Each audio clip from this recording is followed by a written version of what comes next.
LGBTQ plus organizations have reported at least 300 deaths involving those who are transgender and gender non-conforming in the last 10 years. More specifically, Black transgender women make up nearly 2/3 of them. And our Trent Croce spoke to advocates who have experienced the hate firsthand to find out what they want others to know.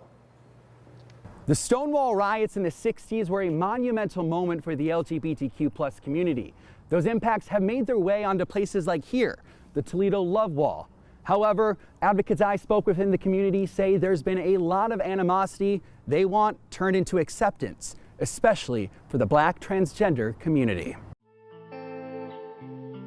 Violence has always been there. Okay, it's just always been there. I think nowadays we have more of a spotlight. I read an article that most Black trans women don't live past 35. I just turned 36, and this is one of the scariest times in my life, like not knowing if I'm walking down the street and I'll get attacked by someone because of just who I am. Voices who want to let their message out, to live like everyone else. But the rising deaths and more than 300 pieces of anti-LGBTQ plus legislation proposed just last year, they say, makes it harder. Discriminated against already. And then you're adding on the fact that they're trans too. That puts you in a place, again, a place of ignorance where you don't know how to deal with this individual. So instead, you use violence as a crutch. Morales says he had a rough time during his early years of coming out and didn't realize until later transitioning was possible. Now he feels more the person he's meant to be, who says wants the American dream like everyone else. Look at me.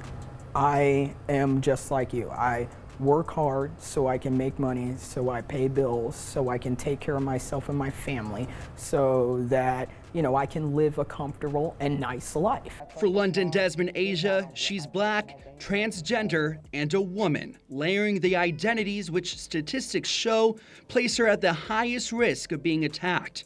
She says she's had a supportive family and friends to get her where she is, but lately, things are different. Between 3 and 5 years ago is when I stopped looking over my shoulder. But lately, it's kind of like, what is going on with the world? While she's looking out for herself, she's also become a guardian angel for others in the community who may be just starting their own journey and not as accepted. Unless you have like breasts done and all this body work and facial done, you're not respected as that woman yet. So, you know, some people, they just can't afford it. But now she's been in the game for a while, proudly performing drag. You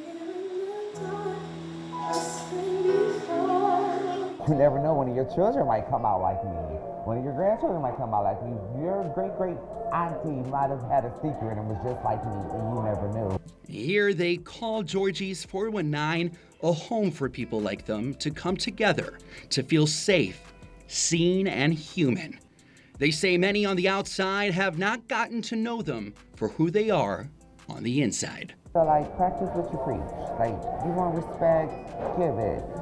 We all are children of God in my eyes. Like, all of our blood is red unless you know, some kind of animal. Talk to somebody. Invite them for brunch.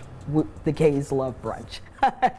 Invite us for brunch and we'll tell you almost everything you want to know or need to know. For more information on the LGBTQ plus community, you can visit our website, WTOL.com.